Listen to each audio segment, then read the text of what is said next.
Assalamualaikum warahmatullahi wabarakatuh. Perkenalkan kami dari kelompok Hayu Healthy. Di sini kami akan menjelaskan laporan studi kelayakan bisnis kami untuk bagian dari ujian akhir semester mata kuliah studi kelayakan bisnis. Dengan saya di sini Ergi Fahri Ramadhan Agueni, juga ada Gina Salsabila, ada Justin Naima Koslet, Amartya Tasya, dan juga Nina Fitriansyah. Selamat menikmati. Semakin berkembangnya zaman, tingkat awareness masyarakat terhadap hidup sehat ini semakin meningkat, terutama pada kaum milenial yang mulai fokus terhadap pola hidup sehat. Namun, sangat disayangkan sendiri, orang-orang yang aware di sini tidak memiliki akses yang cukup mudah untuk mendapatkan makanan sehat. Terkadang mereka juga tidak punya waktu untuk berbelanja bahan-bahan makanan tersebut, dikarenakan adanya kesibukan yang berbeda-beda. Namun, dengan membeli makanan sehat pun terkadang juga cukup menguras kocek. Berangkat dari masalah inilah akhirnya kami memutuskan untuk membuat bisnis yang bergerak di bidang jasa, di mana kami sendiri merupakan sebuah meal kit service yang kami kemas serta antarkan kepada pembeli. Setiap meal kit ini sendiri dibuat berdasarkan menu-menu yang sudah dipilih oleh konsumen, yang juga dilengkapi dengan step by step cara memasaknya, waktu untuk memasak, dan juga fakta-fakta nutrisi dalam makanan tersebut. Unit usaha ini kami beri nama Hayu Healthy, dari kata Hayu yang berarti bahasa Sunda yang berarti ajakan, sedangkan kata Healthy berasal dari bahasa Inggris yang berarti sehat.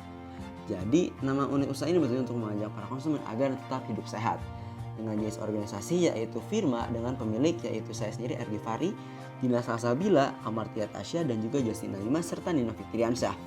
Lokasi yang kami pilih yaitu berada di Bumi Panyalkan, Cibiru, Bandung, Jawa Barat. Lokasi ini kami pilih karena memang dekat dengan pasar yang dapat dibilang merupakan bahan baku yang paling penting. Kemudian adanya kondisi masyarakat yang memang mulai sadar dengan hidup sehat. Ditambah lagi dengan kemudian untuk melakukan ekspansi karena adanya konsumen yang kami perkirakan berpotensial untuk membeli produk kami di wilayah Bandung dan juga Jatinangor. Kita akan menjelaskan aspek pemasaran yang dibagi menjadi 3, yaitu ada segmenting, targeting, juga positioning. Bagian segmenting sendiri kami berfokus pada masyarakat yang concern akan kesehatannya saat ini dan sedang melaksanakan program diet bagi pria dan wanita di umur 19 sampai 35 tahun yang berada di lokasi perkotaan atau urban. Untuk targetingnya sendiri dengan menguasai 3 segmentasi tersebut dengan strategi concentrate marketing. Dan terakhir pada bagian positioningnya sendiri, kami akan menjadi startup di bidang meal kit dengan kualitas terbaik. Pada bagian ini saya akan menjelaskan tentang aspek pasar yang dibagi menjadi kedua bagian. Yang pertama ada permintaan dan yang kedua ada penawaran. Untuk permintaan saat ini diketahui pada tahun 2012 IPM Indonesia mencapai 0,624 atau naik 3 peringkat ketimbang tahun sebelumnya. Namun hal ini masih di bawah beberapa negara di ASEAN seperti Singapura, Brunei, Malaysia, Thailand, dan juga Filipina. Namun permintaan di masa depan sendiri kami percaya bahwa dengan adanya pandemi COVID ini maka akan membuat bisnis kami ini atau Hayu Healthy akan semakin berkembang. Untuk penawaran saat ini sendiri di Indonesia memang produk atau industri yang bergerak di bidang ini belum cukup banyak. Namun kami percaya di masa mendatang kehidupan masyarakat ini di sini akan semakin meningkat, ditambah lagi dengan penunjangan teknologi yang ada. Pada bagian ini terdapat marketing mix, yaitu produk dengan menyediakan bahan baku makanan sehat, fresh, serta dengan kualitas yang tinggi.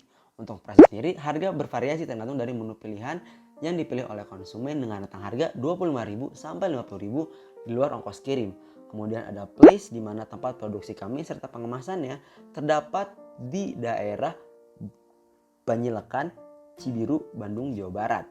Kemudian untuk promosinya sendiri dengan menggunakan perangkat teknologi seperti website, e-commerce, dan sosial media untuk menjaga hubungan kami dengan konsumen serta memberikan membership serta promo-promo tertentu. Pada bagian ini saya akan menjelaskan tentang kompetitor analisis dari Hayu Healthy yang dibandingkan dengan 2 kompetitor lainnya, yaitu Sayur Box dan juga Yellow Fit Healthy Catering dengan membandingkan 5 indikator. Yang pertama ada marketing, brand reputation, customer oriented, adaptability, dan juga sustainability oriented. Di mana dapat dilihat juga bahwa Hayu Healthy sendiri memiliki poin yang paling kecil dibandingkan 2 pesaingnya dikarenakan kami ini masih produk baru dan mungkin tidak sebesar 2 kompetitor lainnya. Pada bagian ini saya akan menjelaskan tentang Porter 5 Forces Analysis, di mana terdapat 5 bagian. Yang pertama ada Threat of New Entrants. Jika dilihat dari hasil survei, maka tingkat kesadaran masyarakat ini semakin meningkat. Tentunya hal ini juga menyebabkan bisnis serupa pun bisa masuk, sehingga peluangnya pun cukup besar seperti itu. Kemudian analisis kami pun juga mendapatkan bahwa ada sekitar 3 kompetitor di bisnis ini. Sehingga dapat disimpulkan bahwa bisnis ini tidak terlalu cukup tinggi dari jumlah kompetitor yang ada. Pada bagian bargaining power of buyers, dilihat dari persaingan harga yang ada dengan kompetitor lainnya, membuat customer mempunyai kekuatan karena switching cost antar kompetitor yang cukup rendah. Kemudian dari bargaining power of suppliers, supplier di sini tidak memiliki kekuatan yang besar karena bisnis kami sendiri disuplai oleh petani-petani lokal yang dimana petani lokal juga sangat mudah untuk didapatkan atau ditemui. Yang terakhir ada rivalry among existing firms, di mana Hayo Healthy sendiri mempunyai kompetitor seperti Sayur Box dan juga Yellowfeed, di mana persaingan yang ada juga cukup ketat mulai dari segi harga, promosi hingga brand image yang melekat di customer. Selanjutnya, bab 3 yaitu mengenai aspek teknologi. Yang pertama itu ada aplikasi. Hayo Healthy menggunakan aplikasi untuk menjalankan bisnisnya. Di aplikasi tersebut, pelanggan dapat memilih menu yang akan dimasak dan melanjutkan pemesanan yang nantinya akan tersambung ke pekerja Hayo Healthy agar memproses pesanan tersebut. Lalu yang kedua itu ada financial technology. Hayo Healthy menggunakan teknologi fintech untuk segi pembayaran dari pelanggan. Pelanggan dapat melakukan pembayaran dengan transfer online, kartu kredit atau debit, maupun platform OVO dan Dana. Lalu yang terakhir itu ada GPS.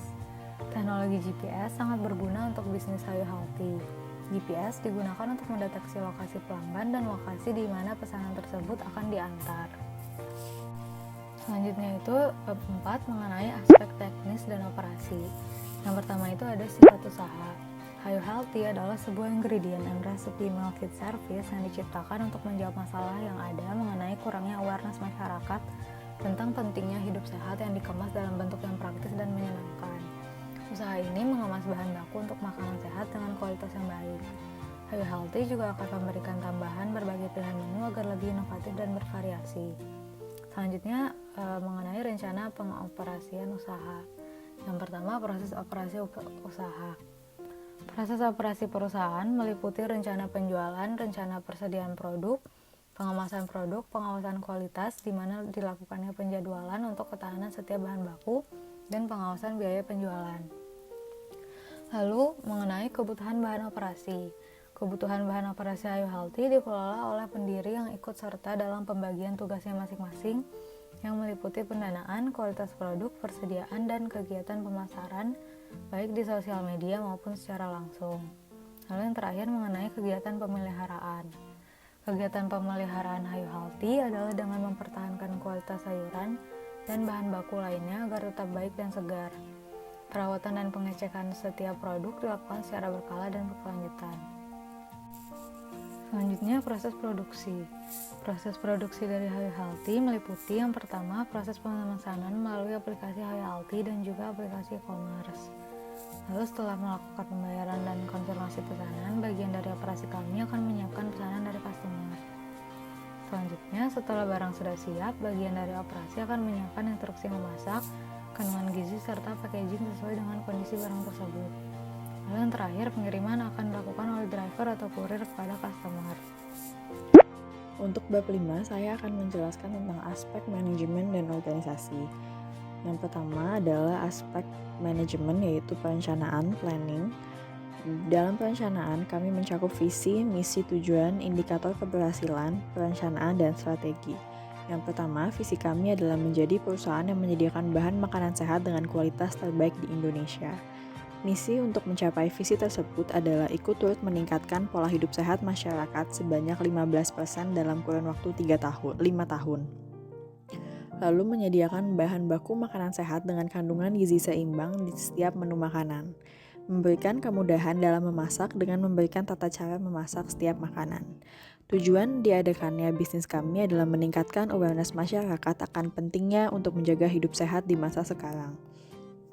Indikator keberhasilannya adalah tercapainya peningkatan pola hidup sehat masyarakat sebanyak 15% dalam kurun waktu 5 tahun. Lalu tersedianya bahan baku makanan sehat dengan kandungan gizi seimbang di setiap menu makanan. Perencanaan kami adalah menjaga kepuasan pelanggan dengan memberi pelayanan yang terbaik. Strateginya adalah dengan menjaga loyalitas pelanggan dengan melakukan program membership dan memberikan promo kepada pelanggan baru atau membership. Lalu yang kedua adalah tahap penggerakan atau actuating, yaitu seluruh aspek komponen dari perusahaan kami yaitu ikut membantu dalam proses operasional, dimulai dari menyiapkan bahan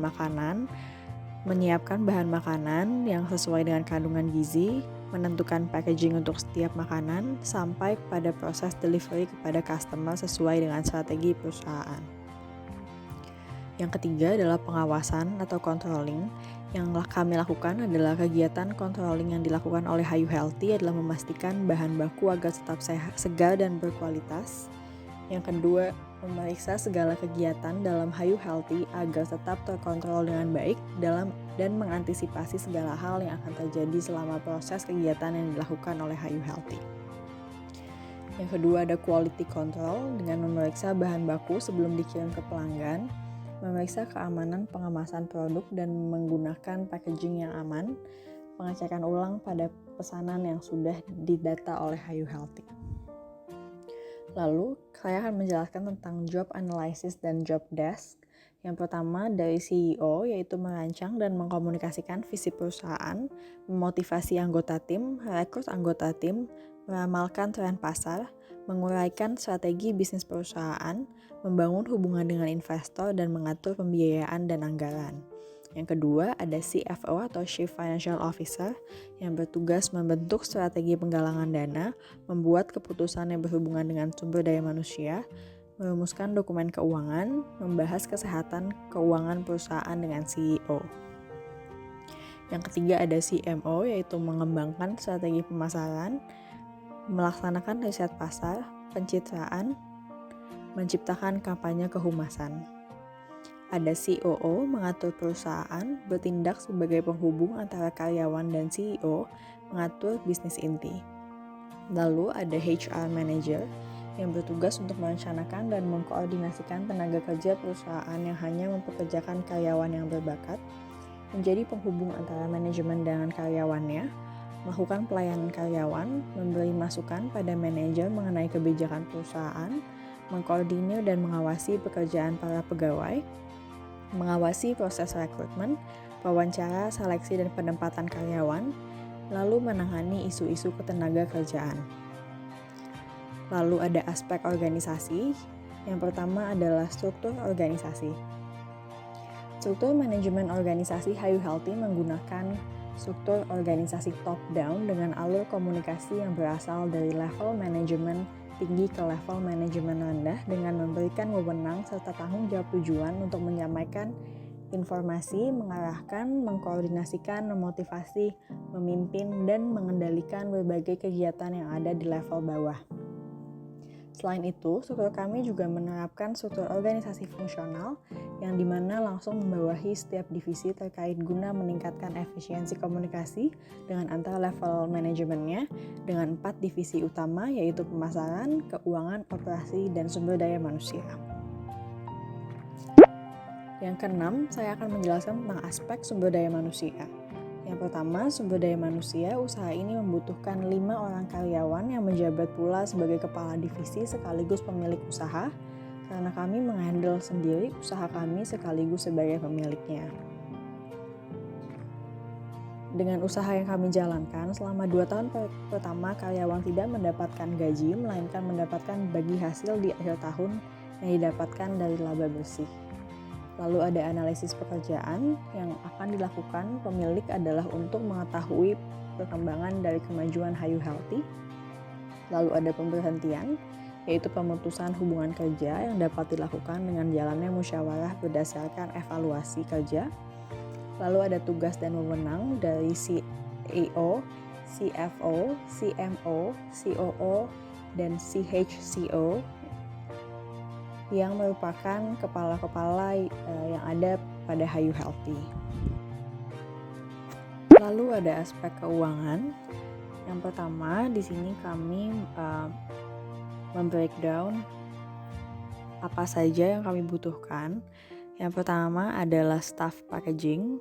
Kami merencanakan akan memiliki 3 staff untuk packaging yang akan dibayar sebesar 2.370.000 dan dengan 3 staf tersebut didapatkan total 7.110.000. Lalu ada staff shopper yang hanya ada 1 staff yang akan dibayar 800.000. Lalu ada expense lainnya seperti equipment sebagai initial investment kami sebesar 1.400.000 dan ada supply sebagai investment kami juga sebesar 20.400.000. Pada sisi net working capital kami memiliki marketing. Biaya marketing kami sebesar 2.400.000 dan dari payroll kami diakumulasikan untuk menggaji karyawan yaitu sebesar 23.730.000. Dari total tersebut kami mendapatkan total 47.930.000. Lalu kami membreakdown semua prediksi sales dan prediksi cost of goods sales dari tahun pertama penjualan sampai tahun kelima sampai 5 tahun ke depan yang lalu kami dapatkan gross marginnya.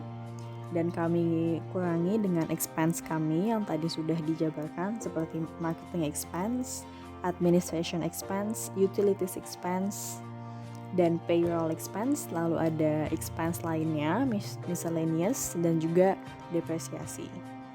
Dari semua expense kami dapatkan operating profit di tahun pertama sebesar 62.930.000. Di tahun kedua ada 53.120.000. Tahun ketiga forecasting kami mendapatkan operating profit sebesar 68.468.000. Di tahun keempat kami mendapatkan 85.389.500 dan di tahun kelima kami memprediksikan akan mendapatkan operating profit sebesar 96.134.752. Lalu dari hitungan-hitungan yang tadi setelah dijelaskan, kami mengasumsikan bahwa monthly income kami, yaitu income kami setiap bulan, yaitu sebesar 20 juta dengan cost of goods sold sebesar 36%, marketing expense sebesar 1%, administration expense-nya 2%, utilities expense 2%, miscellaneous expense 3%. Lalu kami juga mengasumsikan growth sales kami dari data forecasting tadi yaitu sebesar 10%. Dan kami juga memasukkan inflation rate setiap tahunnya 7,5% dan interest rate sebesar 40%. Dari data perhitungan tadi kami menghitung mendapatkan IRR sebesar 130%, lalu juga NPV 14% dengan payback period NPV 10% dengan payback period 8 bulan. Dengan ini didapatkan return on investment kami akan sebesar 102% dan diasumsikan bahwa bisnis kami accepted atau layak untuk dijalankan.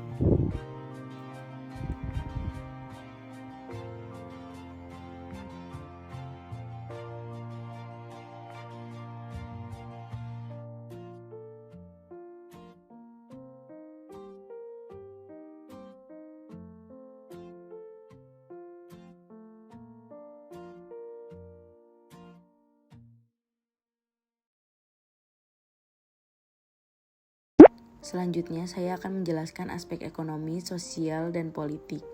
Yang pertama, aspek ekonomi. Di aspek ekonomi ada membuka lapangan kerja bagi masyarakat. Yang kedua, menggunakan sumber daya lokal. Yang ketiga, menghemat devisa. Yang keempat, mengembangkan industri lain. Selanjutnya, ada hambatan ekonomi, yaitu produktivitas rendah, iklim tropis, dan tekanan penduduk yang berat. Selanjutnya aspek sosial, yaitu ada perubahan kondisi sosial yang kompleks dan perubahan masyarakat pluralistik. Manfaat dari aspek sosial yaitu membuka lapangan kerja baru, meningkatkan mutu hidup, memberikan tren positif dan berpengaruh positif pada masyarakat. Yang terakhir ada aspek politik. Aspek politik sendiri dibagi menjadi 2, yaitu good news dan bad news. Untuk good news sendiri adalah kebijakan pemerintah dalam Undang-Undang Omnibus Law memberikan beberapa keuntungan untuk pelaku usaha, diantaranya Yang pertama, perizinan berusaha dan berinvestasi ini menjadi lebih sederhana dan dipercepat. Yang kedua, kegiatan investasi di kawasan ekonomi khusus, kawasan perdagangan bebas dan pelabuhan bebas serta dipermudah.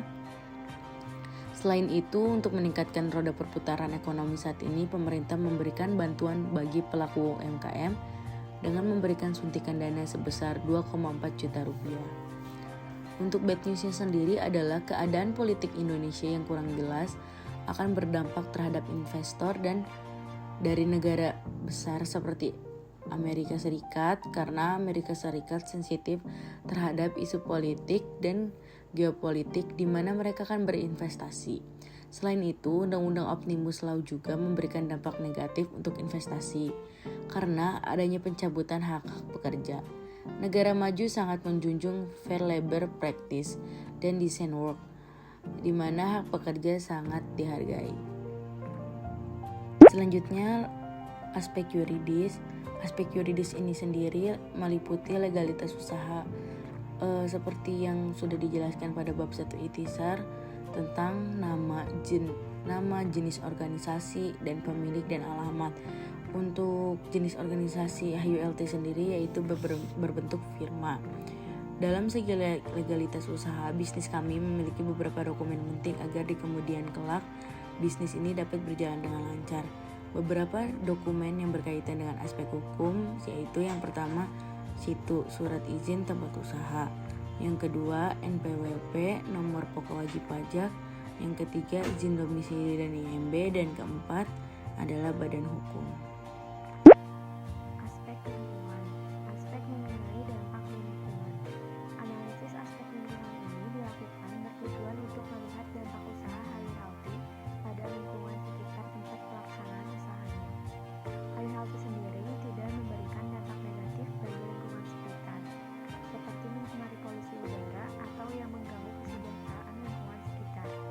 Hal yang kami ambil dengan memikirkan dampak pada lingkungan sekitar yaitu dengan menggunakan packaging yang ramah lingkungan, memelihara persediaan sayuran dan buah-buahan sebaik mungkin agar tidak terjadi persediaan yang berlebih, yang akan membuat sayur-sayuran dan buah-buahan busuk dan tidak layak dipakai dan dikonsumsi lagi. Hal ini juga membuat sampah dari sisa-sisa sayuran dan buah-buahan akan menumpuk dan mengganggu lingkungan sekitar. Maka dari itu, HULT harus sangat menjaga kesegaran sayur-sayuran dan buah-buahan yang tersedia. Selanjutnya, aspek risiko. Aspek risiko merupakan suatu variasi dari hasil-hasil yang dapat terjadi atau merupakan ketidakpastian yang mungkin melahirkan kerugian. Ketidakpastian tersebut meliputi ketidakpastian ekonomi, politik, dan alam. Risiko tersebut dapat berasal dari internal atau eksternal perusahaan. Berikut ini beberapa risiko yang ada pada bisnis HULT, yaitu bahan makanan organik yang cukup mahal di pasaran, bahan makanan yang musiman, beralihnya customer ke catering diet sehat, serta bahan makanan yang cepat membusuk. Pencegahan untuk risiko yang akan kami hadapi yaitu dengan melakukan riset harga ke berbagai supplier terlebih dahulu, mencari substitusi dari bahan makanan yang musiman, rajin melakukan inovasi dan variasi baru pada menu yang disediakan, serta mengestimasikan bahan makanan yang harus tersedia dan terjual dengan akurat. Sekian penjelasan mengenai bisnis kami yaitu HULT. Walaupun HULT termasuk usaha yang baru, namun dengan ciri khas yang baru yaitu meal kit service, bahan makanan sehat untuk dimasak sendiri, kami berharap produk kami dapat menjadi andalan dan dapat bersaing dengan produk serupa nantinya, khususnya yang berfokus pada gaya hidup sehat. Kami mempunyai harapan besar tentang usaha ini agar dapat diketahui masyarakat luas dan banyak peminatnya. Dengan keunggulan yang usaha kami miliki, yaitu bahan baku yang berkualitas dan sehat, kami yakin tujuan dari usaha ini di samping mendapatkan laba, yaitu untuk memenuhi kebutuhan gaya hidup sehat bagi setiap masyarakat terpenuhi. Kami berharap dengan adanya usaha HULT ini dapat membangkitkan semangat gaya hidup sehat bagi masyarakat Indonesia. khususnya generasi muda Indonesia, karena dengan melaksanakan gaya hidup sehat, banyak sekali manfaat yang bisa didapatkan dan bisa terhindar dari berbagai macam penyakit. Dalam menjalankan Hayu Healthy ini, yang perlu untuk diperhatikan adalah mengenai bagaimana menjaga bahan baku yang segar dan berkualitas, juga mencari segmen yang tepat. Sekian dari kelompok kami. Terima kasih.